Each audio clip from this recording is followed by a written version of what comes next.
Send $5,000 for my new car. My sister demanded. I said, earn it yourself. My parents texted, pay or get out of this family. That night, I pressed, cancel everything. By 8:30 a.m. I am 35 years old, and I have spent the last 15 years of my life building an absolute fortress of independence. I am a marketing manager living in the heart of Lincoln, Nebraska. I live in a quiet, heavily secured apartment.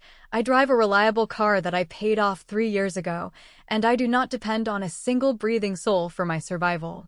That last part is important. I learned very early on that relying on people, specifically my own blood, was a fantastic way to end up drowning. It was a Tuesday morning. The kind of Tuesday where the coffee in the break room tastes like burnt copper, and you have 3 back-to-back meetings that could have easily been emails. I was sitting at my desk, staring at a massive spreadsheet for a fourth-quarter ad campaign. My brain was completely dialed in. The hum of the office around me was just white noise. Then, my phone buzzed against the hardwood of my desk. It wasn't a gentle notification ping. It was that aggressive, continuous buzz of someone who demands immediate attention. I sighed, broke my concentration, and flipped the phone over. The screen lit up with a text message from Peyton. Peyton is my 18-year-old sister. The text read, word for word, send $5,000 to my account.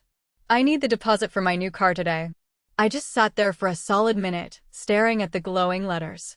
I didn't even process the anger at first. What hit me was the sheer, breathtaking audacity of the phrasing. Not a, hey Morgan, how are you?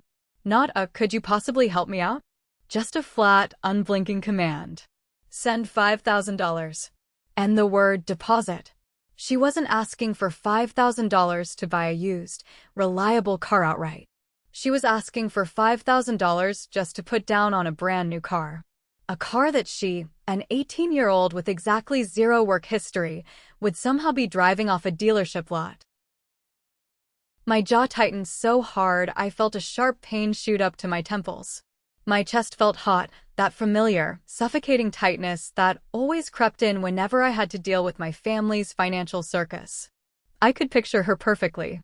She was probably standing in some climate-controlled dealership showroom, tapping her perfectly manicured nails against her brand-new smartphone, fully expecting my hard-earned money to magically appear in her checking account within the hour. She thought of me as an ATM. Nothing more, nothing less.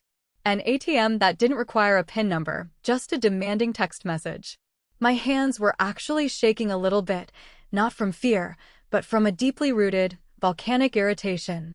I didn't type out a long, emotional paragraph explaining why this was inappropriate. I didn't ask her what kind of car it was or why she thought I had that kind of cash just sitting around waiting to be thrown into her lap. I kept it as cold and as clinical as her demand. I typed 3 words. Earn it yourself. I hit send, tossed the phone face down into my top drawer, and slammed it shut. I tried to pull my eyes back to the spreadsheet, tried to focus on consumer demographics and ad spend, but the numbers were just a blur. The resentment was already bubbling up, thick and toxic. To truly understand why a single text message could send my blood pressure through the roof, you have to understand the completely fractured reality of the house we grew up in. Peyton and I are technically sisters, but we might as well have been raised on different planets. There is a 17-year age gap between us. My mother, Brenda, had me when she was 24. We were broke. My father, Richard, was a lower-level supervisor at a manufacturing plant that was constantly threatening layoffs. My childhood was defined by the word no. No, we can't afford name-brand sneakers. No, you can't go on the school ski trip. No, we are eating generic boxed macaroni for the 4th night in a row. I didn't resent them for being poor. I resented them for making it my problem. By the time I was 15, I was working. I smelled like fryer grease and industrial floor cleaner from my shifts at a local diner. When I turned 18, the exact age Peyton is now, I desperately needed a car to commute to community college and my 2 part-time jobs. Did I get a text message with a $5,000 deposit? Absolutely not. I remember that day with brutal clarity. I had saved up $800 in crumpled $20 bills and singles.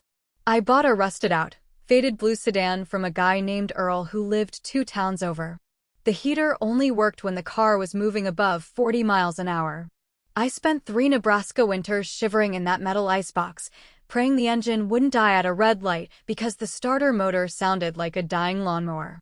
If I asked my parents for $20 for gas, Brenda would look at me like I had just asked her to sever a limb. Figure it out, Morgan. We aren't made of money. Then, a miracle happened. At least, that's what they called her. When Brenda was 42, she got pregnant with Peyton. Suddenly, the narrative shifted. My parents were older, a little more settled, but definitely not wealthy. Yet, they treated Peyton like royalty. She was the golden child, the miracle baby, the delicate little flower that needed to be shielded from the harsh realities of the world. The same harsh realities they threw me into headfirst when I was still a teenager. Peyton never worked a shift in a diner. She never wore hand-me-downs. When she turned 16, there was a lavish party.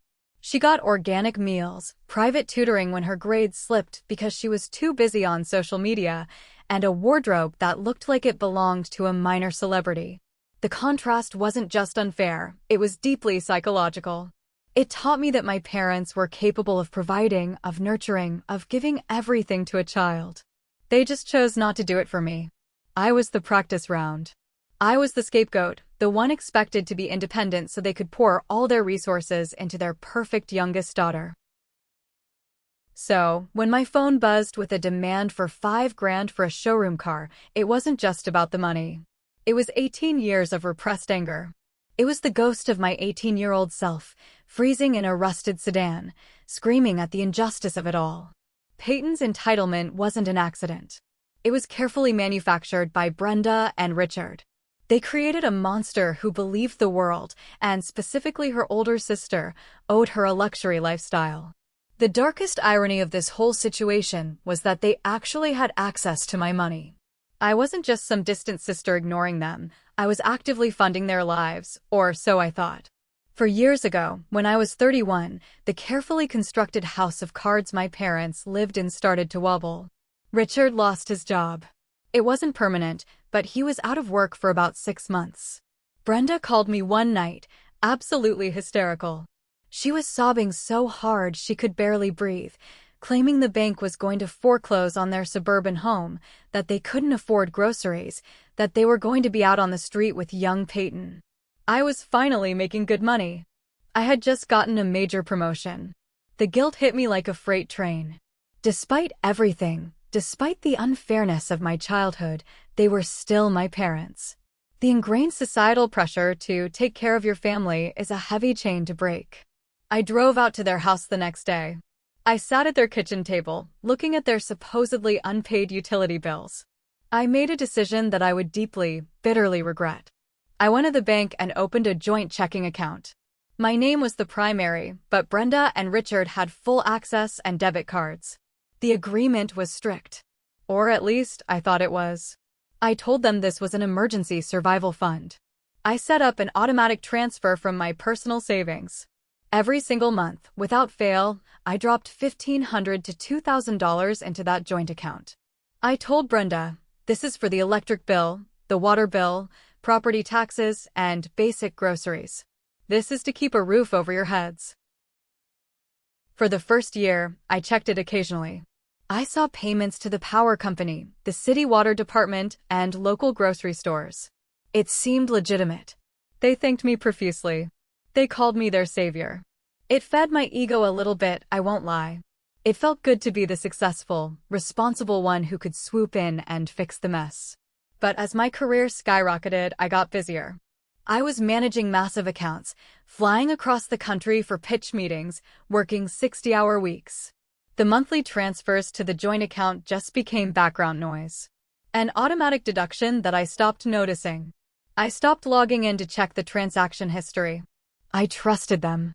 I assumed that since Richard eventually got a new job, they were just using my money to pad their savings, or maybe cover the rising cost of inflation.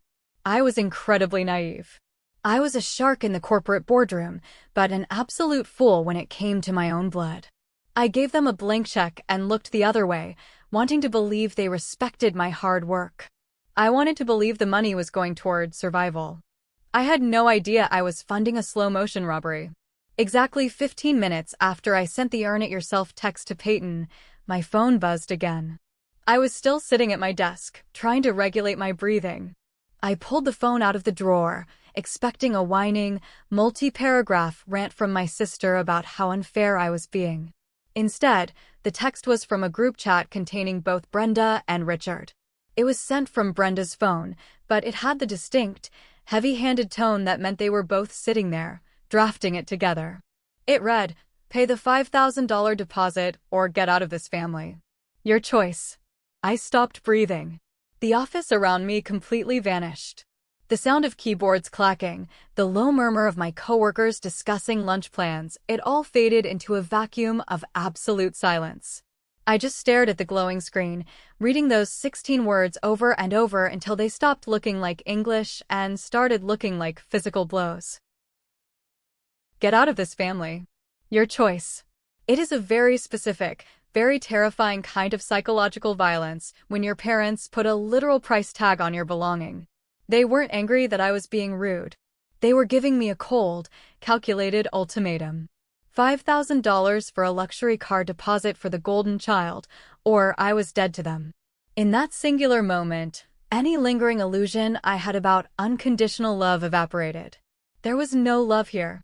Love does not hold a gun to your head and demand cash. I wasn't a daughter to them. I was a resource. I was a utility. I was a cow to be milked, and the second I kicked the bucket away, they were ready to send me to the slaughterhouse.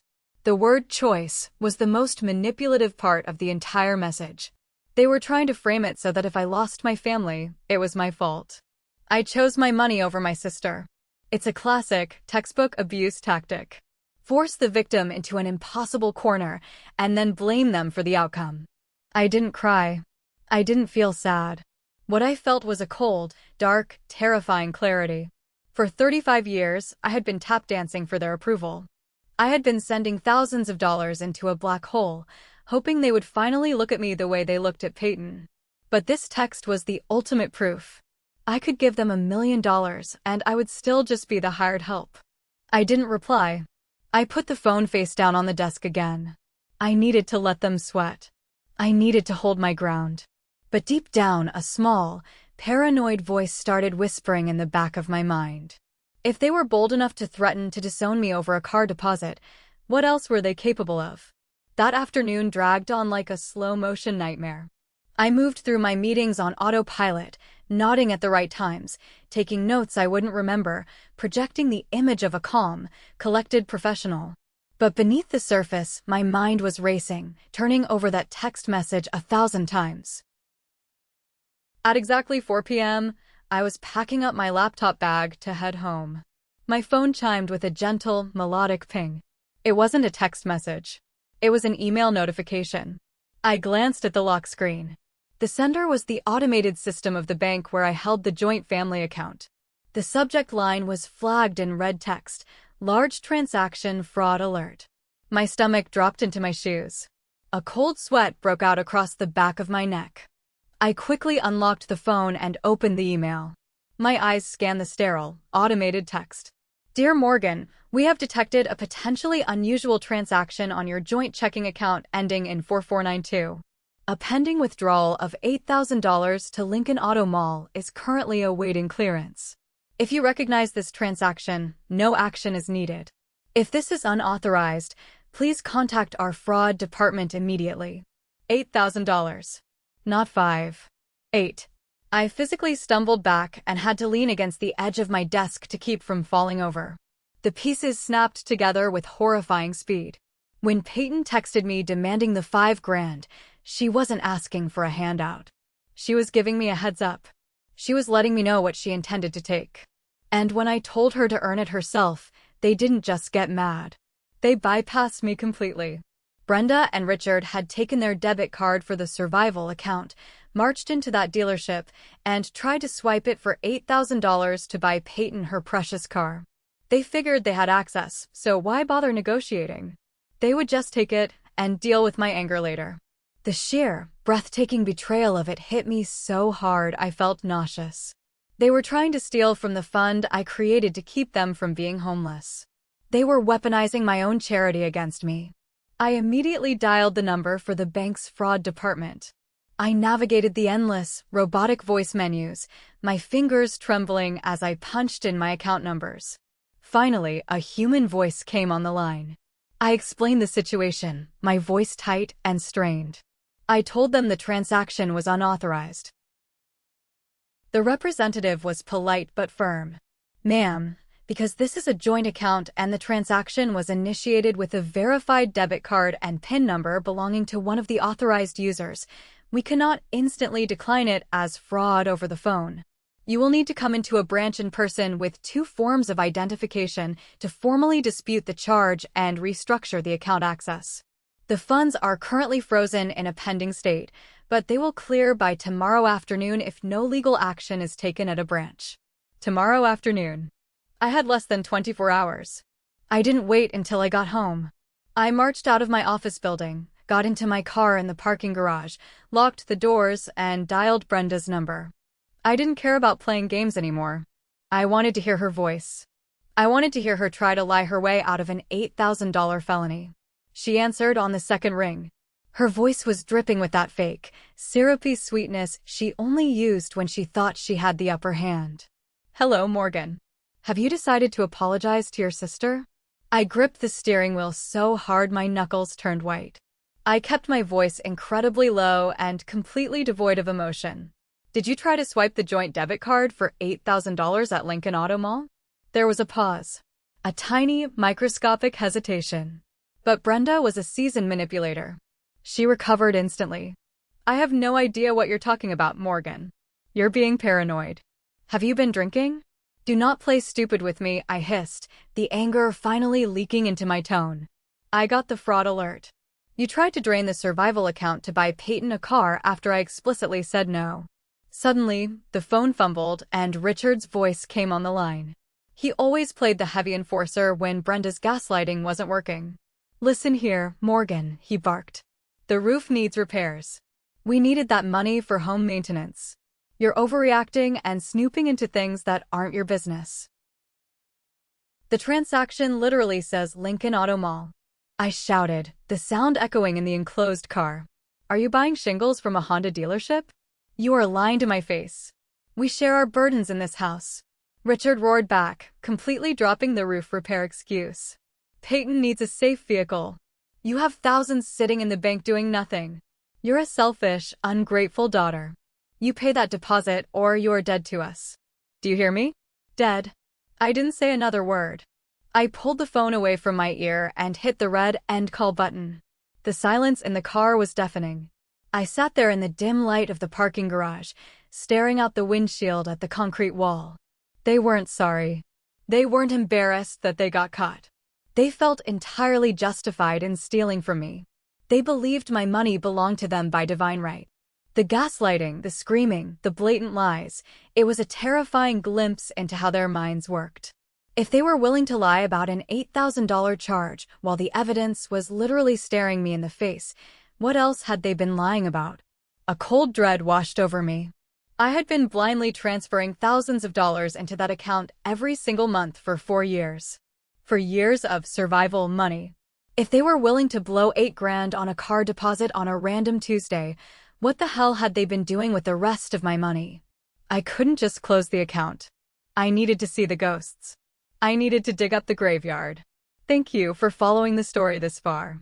If you empathize with what Morgan is going through, please hit the like button on this video, subscribe to the channel so you don't miss the next developments, and don't forget to leave a comment with the name of the city you live in. Every comment helps the video reach more people. Thank you so much. Now, let's continue the story. I didn't drive home. I drove straight back out of the parking garage and navigated through the evening traffic toward the high-rise building where my best friend worked. Her name is Vanessa. She isn't just a friend. She is a ruthless, brilliant corporate attorney who specializes in financial contracts and asset recovery. If anyone could help me navigate the disaster I was about to uncover, it was her. I called her on the way. I didn't explain much, Just said I needed her legal brain and that it was an absolute emergency regarding my parents. She told me to grab takeout and meet her in her office on the 22nd floor. When I arrived, the law firm was mostly empty, just a few paralegals burning the midnight oil. Vanessa's corner office was lit by a single desk lamp. She had cleared off her massive oak desk, 2 laptops open and ready. I dropped the bag of Thai food on the table and collapsed into one of her leather guest chairs. I felt like I was vibrating out of my skin. "Talk to me," Vanessa said, handing me a bottle of water. I laid it all out.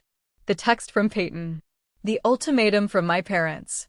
The $8,000 fraud alert at the car dealership. And finally, the terrible, sickening realization that I had given them unmonitored access to an account I had been funding for 4 years. Vanessa didn't offer empty sympathy. She went straight into attorney mode, which is exactly what I needed. She pulled one of the laptops toward me. "Log in. We aren't just looking at this month. We are pulling the entire history. Every single bank statement from the day you opened that account." My hands felt heavy, like they were made of lead, as I typed in my credentials. The loading screen felt like it took an eternity. I was terrified.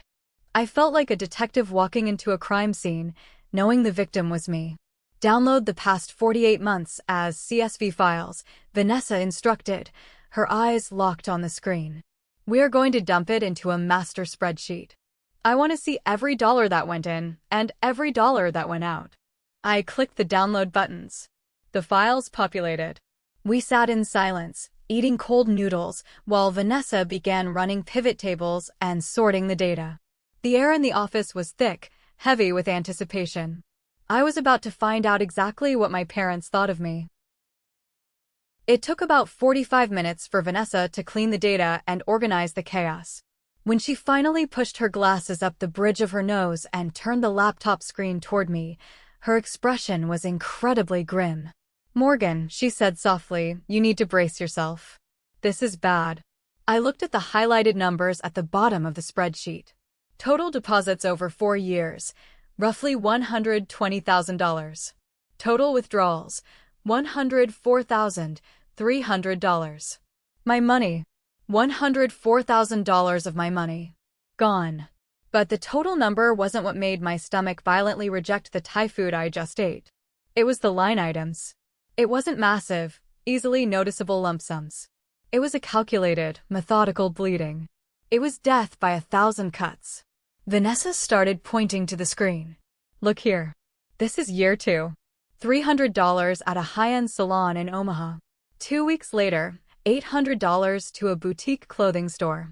I stared at the dates. My mind raced backward, matching their lies to the calendar. That was the month Brenda called me crying because she said the furnace broke and they were freezing. I transferred an extra $1,000 that week to help them fix it. "They didn't fix a furnace," Vanessa said flatly. "They went shopping." We scrolled down further. The charges became more bold, more insulting. $1,200 to an event planning company. The date matched exactly with Peyton's lavish Sweet 16 party. The party I wasn't even invited to because I was too busy working. I had funded the entire thing while sitting at my desk eating a miserable salad, believing my parents were struggling to pay for electricity. There were hundreds of transactions. $200 here for concert tickets. $400 there for luxury skincare. Charges at high-end steakhouses. Charges for weekend getaways to spa resorts in Colorado. They had been living a completely subsidized luxury lifestyle, and I was the oblivious benefactor. Every time they called me with a sob story about property taxes or broken appliances, it was a carefully scripted performance to extract funds for Peyton's next indulgence or their own vanity. They weren't struggling.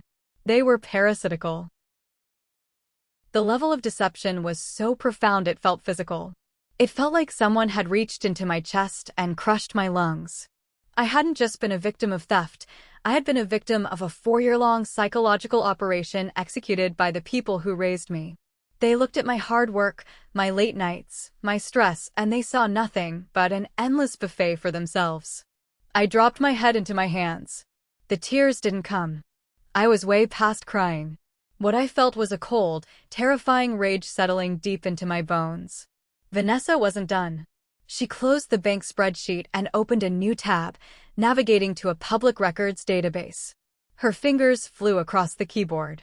If they are burning through your cash like this for fun, Vanessa muttered, I want to know what their actual financial footprint looks like. People who steal from their kids to buy luxury goods usually have a closet full of skeletons. I watched the screen as she pulled up the property records for my parents' house. The 4-bedroom suburban trap that they constantly claimed was almost paid off. Vanessa clicked on a document link and let out a low whistle. Morgan, look at this. I leaned in. It was a lien document. A second mortgage. They took out a second mortgage on the house 3 years ago, Vanessa explained, her voice entirely professional, analyzing the disaster objectively. For $250,000. And based on these public tax records, they have multiple active liens from credit card companies. She did some quick mental math, cross-referencing a few other search results.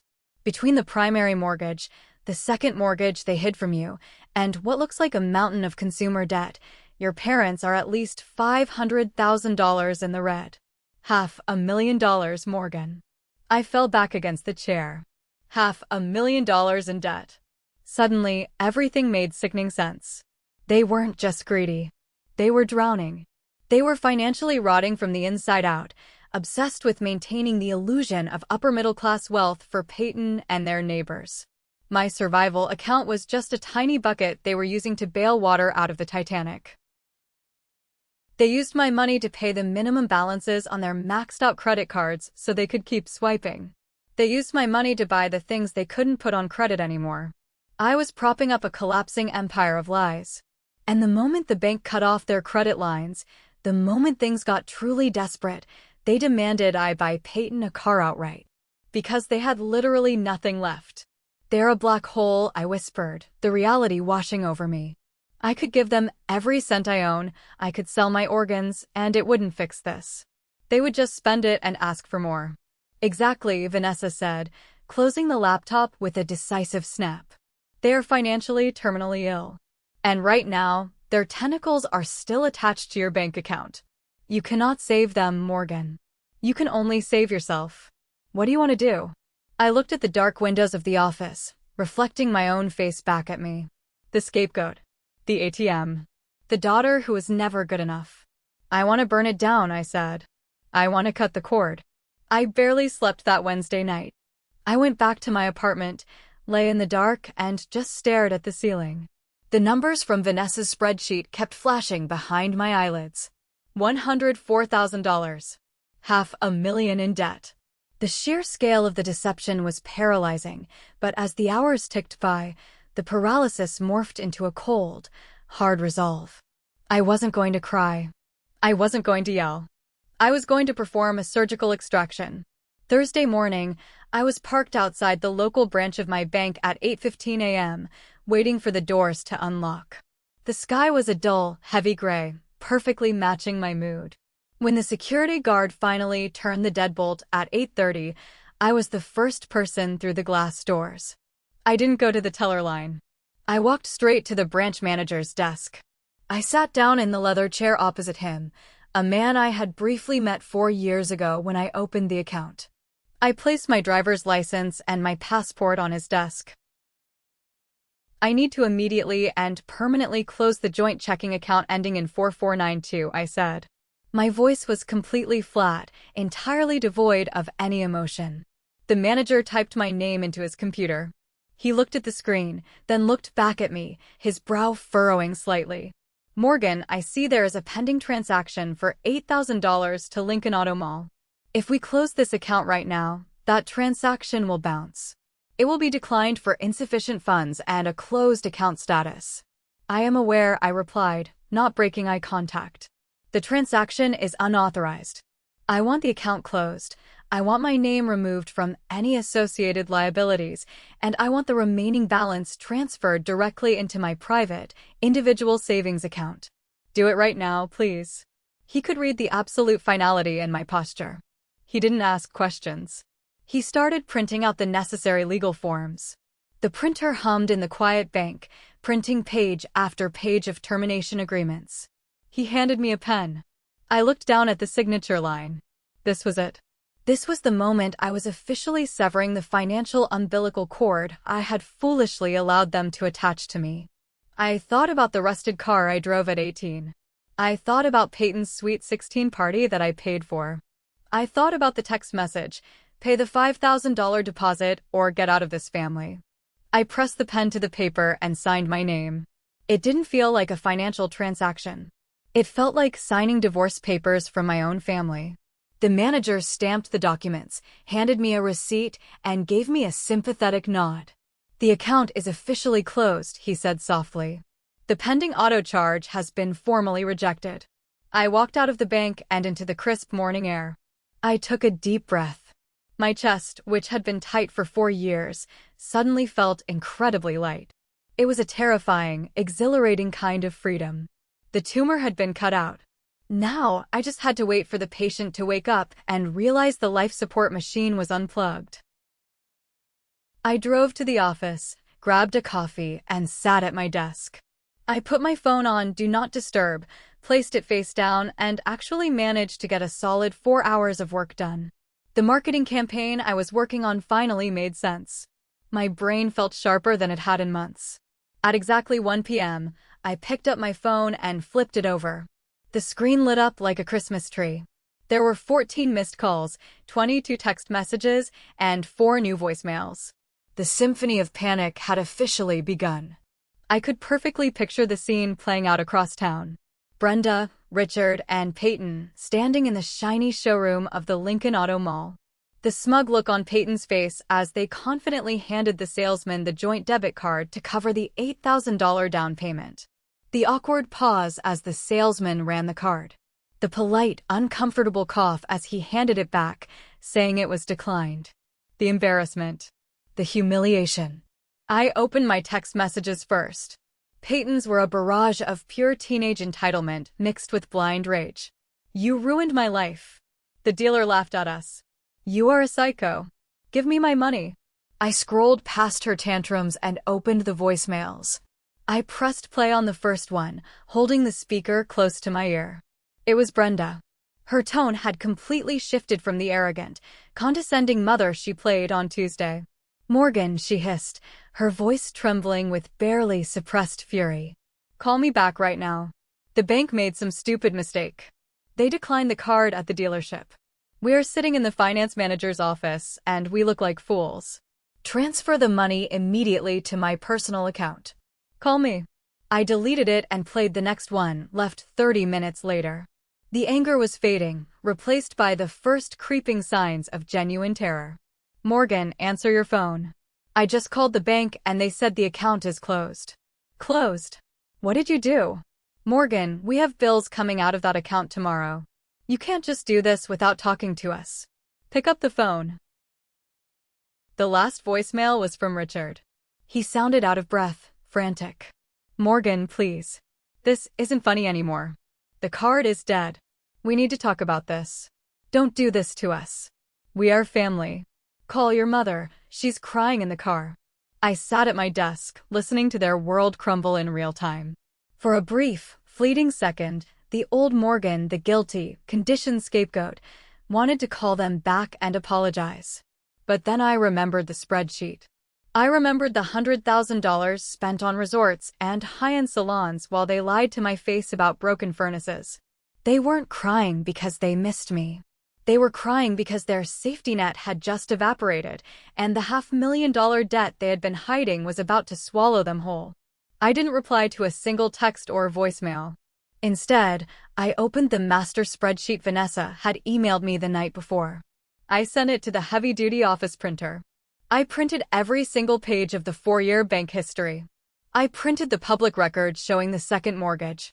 I printed the property liens. I walked over to the supply closet, found a thick, heavy-duty black binder, and snapped all 80 pages of evidence inside. It felt incredibly heavy in my hands. This was my armor. This was the irrefutable truth of their deception, bound in black plastic. I told my boss I had a family emergency and left the office at 3:30 in the afternoon. I put the binder in the passenger seat of my car and started the 40-minute drive from the city center out to the sprawling, manicured suburbs where my parents lived. The drive was agonizingly slow. The traffic was building, giving me far too much time to think. I watched the scenery change from tall glass buildings to strip malls, and finally to the quiet, tree-lined streets of their neighborhood. The houses here were large, with perfectly cut lawns and expensive cars in the driveways.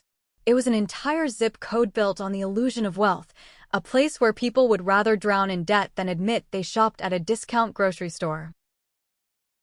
As I turned onto their street, my heart started to pound against my ribs. My hands were gripping the steering wheel so tightly they hurt. I was about to walk into the lion's den. I had spent my entire childhood walking on eggshells in that house, terrified of setting off Richard's temper or Brenda's manipulative crying spells. I pulled into the driveway. Peyton's old car, the one she apparently deemed too unsafe to drive anymore, was parked to the side. Richard's SUV was in the center. They were all home. They were waiting for me. I turned off the engine and sat in the silence of my car for a full minute. I looked at the black binder resting on the passenger seat. I placed my hand flat on the cover. I am not the victim anymore, I told myself, speaking the words aloud in the empty car. I do not owe them my future. I do not owe them my sanity. I am just delivering the final bill. I grabbed the binder, stepped out of the car, and walked up the concrete path to the front door. I didn't knock. I still had my key. I slid it into the lock, turned it, and pushed the heavy oak door open. The air inside the house felt thick, suffocating, and heavy with tension. The smell of Brenda's expensive vanilla candles made my stomach turn. I walked down the hallway and stepped into the living room. It looked exactly like a staged intervention. Brenda was sitting on the center of the plush leather sofa, clutching a tissue, her eyes red, though I knew from experience she could produce tears on command. Richard was standing by the fireplace, his arms crossed tightly over his chest, his face locked in a scowl of righteous fury. Peyton was slouched in a reading chair in the corner, holding her phone, glaring at me with a look of pure, unfiltered hatred. Before Richard could even open his mouth to start screaming, before Brenda could let out a theatrical sob, I moved. I walked straight to the heavy glass coffee table in the center of the room. I lifted the thick black binder high in the air and slammed it down onto the glass. The thud was violently loud. It echoed off the high ceilings and made Peyton physically jump in her chair. The room fell dead silent. "I know," I said. My voice wasn't loud, but it cut through the room like a razor blade. "I know everything."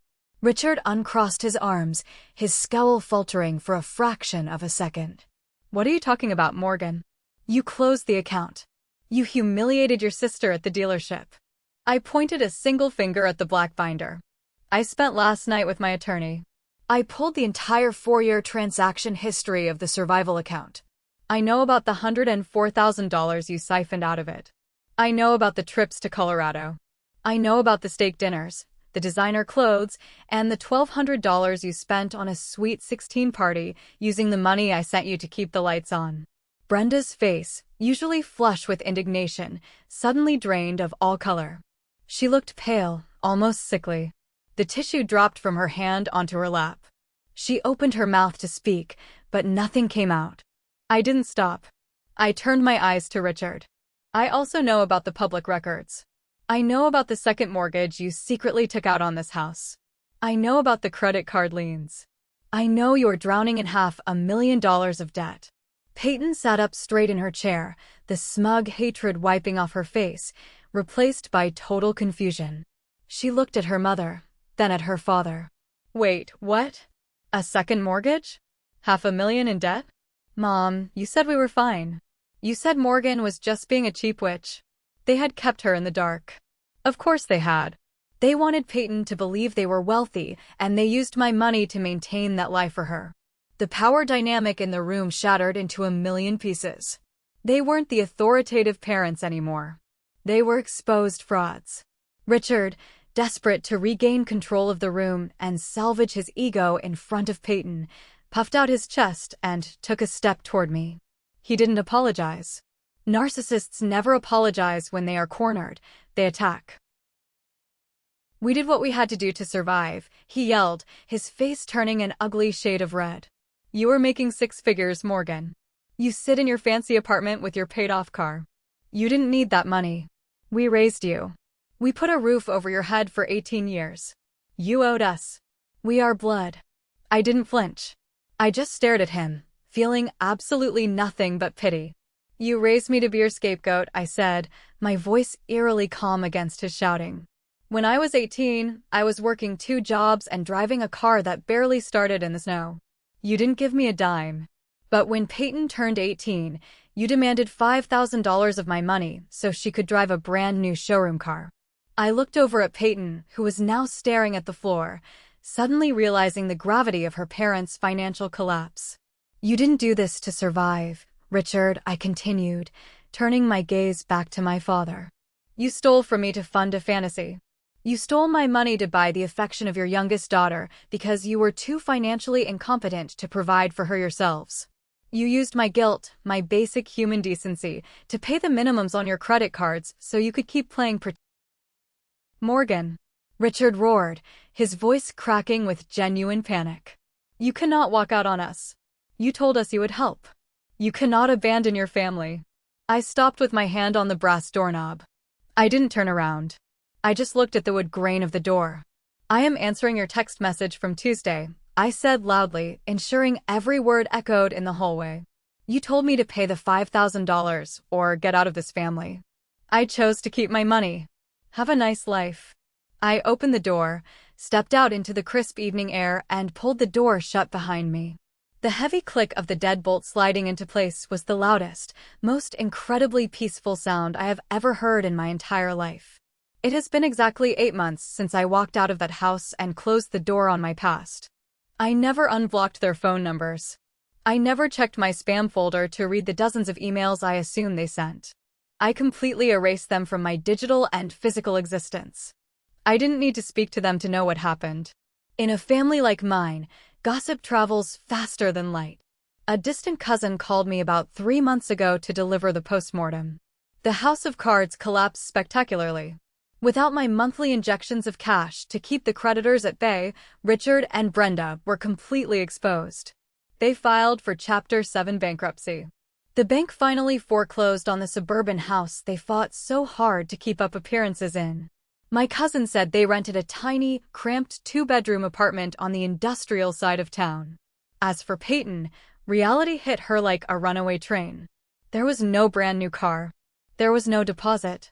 Without her parents' credit cards to swipe, she had to drop her expensive hobbies. She is currently taking the city bus 40 minutes each way to work a minimum wage retail job at a discount clothing store. She spends her days folding shirts and dealing with angry customers, finally learning the true value of $1 the exact same way I had to learn it. I don't wish ill on her, but I know that hardship is the only teacher she will ever respect. As for me, I am doing better than I have in my entire life. The money I was dumping into their black hole is now going into my retirement accounts and a travel fund.